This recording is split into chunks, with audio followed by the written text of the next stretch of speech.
Wow, congratulations kay Kalinga Prab. Kita naman natin dito, top 12 po siya sa 2023 na vlogger. Wow! Dito sa Pilipinas. My goodness, guys. Alam niyo ba, ang hirap makapasok sa ganito. Talagang mga sikat lang, mga bigatin lang nakakapasok sa ganito. Yes, mga mima. No? Isa si Kalinga Prab na nakapasok at syempre, ang isa to talaga na mga hindi makakalimutan ni Kalinga Prab kasi sobrang hirap po makapasok sa ganitong larangan kasi million ata ang mga tao dito sa Pilipinas na vlogger, di ba? O, di ba? Grabe.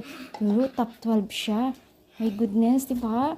So, congratulations kay Kalinga Prab kasi unang-una nakasama siya sa mga mahirap i-reach po na mga top, no? Di ba? Mga mima. So, kaya naman hindi talaga makapaniwala ang mga taga-supporters niya at karapat dapat at deserve naman po ni Kalinga Prab ito kasi unang-una mga mima ay napakaganda po ang programa ng kanyang bilang isang vlogger. Napakarami po ang natutulungan niya.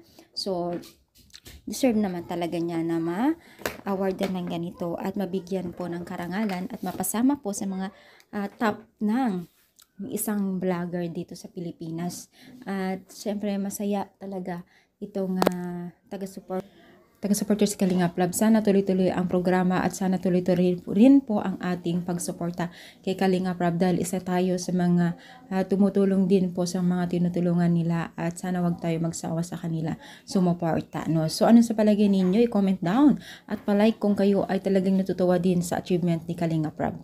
Thank you so much and God bless po.